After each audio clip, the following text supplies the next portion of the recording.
यदा कदा कुछ उदाहरण सुनने को मिल जाते हैं कि अमुक स्थान पर जन्मे बच्चे ने अपने पूर्व जन्म के विषय में बताया है। वो पूर्व जन्म वाली बात प्रमाणिक भी सिद्ध हुई है। इस तरह की बातों को पूर्व जन्म का प्रमाण मान लिया जाता है।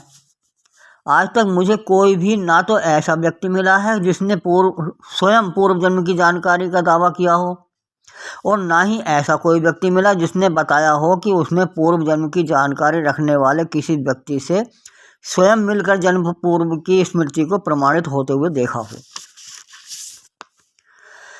खैर, यदि ये मान भी लिया जाए कि ये उदाहरण सत्य हैं, तो भी इससे यह सिद्ध नहीं हो जाता कि प्रचलित मान्यता के अनुसार प्राणी का पुनर्जन्म होता ही है। फिर प्रश्न पैदा होता है कि उपरोक्त उदाहरण को सत्य मानने पर उसका अर्थ क्या है। इसका अर्थ अथवा जन्म पूर्व की स्मृति का कारण मैं अपने विचारानुसार व्यक्त कर रहा हूँ, जो इस प्रकार है।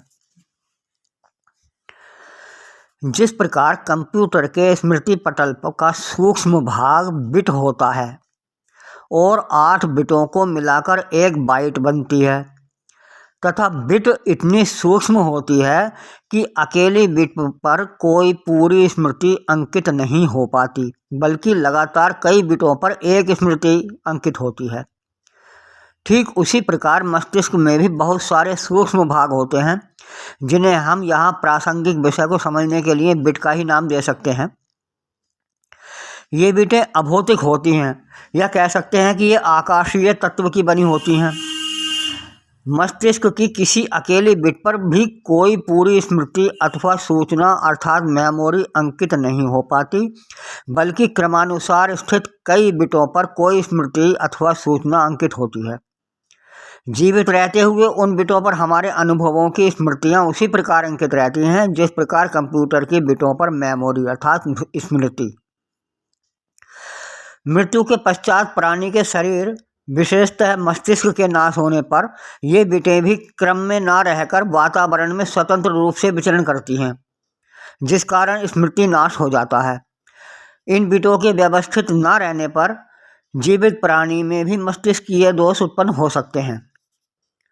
इस बात को दूसरे उदाहरण द्वारा इस प्रकार भी समझा जा सकता है कि मान लीजिए छोटे छोटे वर्गाकार खानों से युक्त किसी कागज पर कुछ पाठ्य सामग्री लिखी हो, और यह भली प्रकार पठनीय भी हो व सार्थक भी।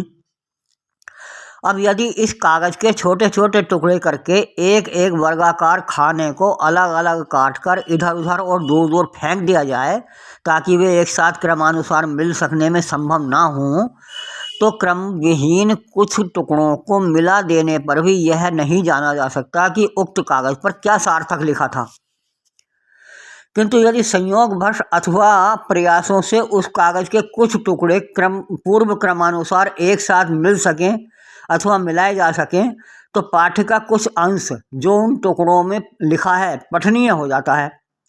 ठीक उसी प्रकार वातावरण में तैरने वाले ये मस्तिष्क के कुछ सूक्ष्म अदृश्य भाग, जिन्हें बिट कह सकते हैं, यदि संयोगवश किसी अन्य व्यक्ति के मस्तिष्क में क्रमानुसार स्थापित हो जाएं, तो उस व्यक्ति के मस्तिष्क को उन भागों पर लिखी यानी बिटों पर लिखी स्मृतियों का अनुभव होने लगता है और उन्हें वह व्यक्ति वर्णित भी करने लगता है। इस प्रकार कुछ व्यक्ति मान बैठते हैं कि उक्त व्यक्ति पूर्व जन्म में ही वही व्यक्ति था जिसके साथ इन वर्णित स्मृतियों का संबंध रहा है। यह पूर्व स्मृति की घटना आवश्यक नहीं कि अल्पकाल में ही अर्थात किसी व्यक्ति की मृत्यु के बाद 2-4 वर्षों में ही घटित हो जाए, बल्कि यह तो हजारों वर्षों के बाद भी घटित हो सकती है। ऐसा भी संभव है कि मृत्यु को प्राप्त एक व्यक्ति के मस्तिष्क की बिटों के कई वर्ग अलग अलग शरीरों में प्रवेश कर जाएं। ऐसे में पूर्व के एक व्यक्ति के मस्तिष्क की अलग अलग स्मृतियां एक ही काल में कई व्यक्तियों के मस्तिष्क में पहुंच सकती हैं। इस प्रकार कई व्यक्तियों को पूर्व व्यक्ति का पुनर्जन्म मान लिया जा सकता है, किंतु ऐसा अभी तक कोई उदाहरण सुनने में नहीं आया है। सुनने में तो केवल एक व्यक्ति का जन्म केवल एक व्यक्ति के रूप में ही यदा कदा आता है, अरबों में 1 या 2 व्यक्ति।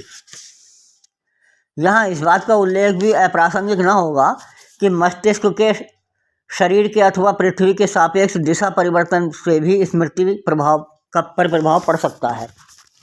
यानी यदि मस्तिष्क का दिशा परिवर्तन हो जाए तो भी प्रभाव पड़ जाता है। अर्थात सिर जैसे जिसमें मस्तिष्क सुरक्षित रहता है, यानी सिर के उल्टा, सीधा, टेढ़ा आदि दिशाओं में होने पर भी मस्तिष्क का कार्य प्रभावित हो सकता है।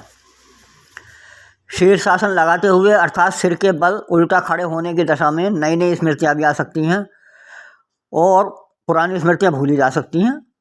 सीधे बैठकर अथवा लेटकर सिर को यदि आगे या पीछे अथवा दाएं बाएं अधिक झुकाया जाए तो स्मृति में परिवर्तन होने लगता है। किसी भूली बात को याद करने के लिए कभी कभी सामान्य व्यक्तियों द्वारा अपने सिर को इधर उधर हिलाया डुलाया जाता है। मस्तिष्क पर रक्त प्रवाह अथवा पृथ्वी के गुरुत्वाकर्षण के प्रभाव के कारण ऐसा संभव है। एक बात और कि यदि वास्तव में पुनर्जन्म हुआ करता जैसा कि माना जाता है उस प्रकार, तो क्या कारण है कि आज संसार की लगभग 8 अरब जनसंख्या में लगभग 8 व्यक्ति, बल्कि यदि अतिशयोक्ति से भी अधिक अतिशयोक्ति के साथ यदि इस संख्या को एक समय में संसार में 8 करोड़ भी मान लिया जाए तो मात्र 1% ही व्यक्ति पुनर्जन्म लेने वाले सिद्ध होते हैं। ऐसे में प्रश्न पैदा होता है कि शेष 99% व्यक्तियों की स्मृति कहाँ चली गई। और इतना ही नहीं, पुनर्जन्म के दावेदारों को भी पूर्व जन्म की कुछ ही घटनाओं का ज्ञान क्यों होता है? ऐसा इसलिए क्योंकि मात्र उन्हीं घटनाओं से संबंधित बिटें उस मस्तिष्क में आ सकी हैं जिनका उसे ज्ञान है। ऐसे उदाहरण हैं कि कथित पूर्व जन्म के अच्छे खासे शिक्षित व्यक्ति भी अगले कथित जन्म में शिक्षा के नाम पर वर्णमाला मात्र का भी ज्ञान नहीं रखते। इससे सिद्ध हो जाता है कि प्रचलित मान्यतानुसार पुनर्जन्म का सिद्धांत सत्य नहीं है। यह कहना भी अप्रासंगिक नहीं होगा कि अब तक सुनने में आई कथित घटनाओं में जितने भी लोगों ने अपने पूर्व जन्म के विषय में बताया है, उनमें सभी ने स्वयं को पूर्व जन्म में एक मानव के रूप में ही बताया है। किसी ने भी स्वयं को पूर्व जन्म में मानवेतर अर्थात मानव से अलग योनि का नहीं बताया। इससे यह मान्यता भी असत्य सिद्ध हो जाती है कि जीव को 84 लाख योनियों के बाद मानव योनि मिलती है और मानव योनि ही कर्म योनि है, शेष सभी योनियाँ भोग योनियाँ हैं। असल में पूर्व जन्म में स्वयं को मानवीयतर योनि में न बताने का कारण यह है कि कथित पूर्व जन्म के मानवीय मस्तिष्क के अवयवों का संयोग कि कथित पुनर्जन्म के केवल मानवीय मस्तिष्क के अवयवों के साथ ही हो सकता है, अन्य प्राणी के मस्तिष्क के अवयवों के साथ नहीं हो सकता। उसी प्रकार अन्य प्राणियों पर भी यही नियम लागू होता है, अर्थात हर जंतु के मस्तिष्क के अवयवों का संयोग केवल उसी योनि के जंतु के मस्तिष्क के अवयवों के साथ संभव है।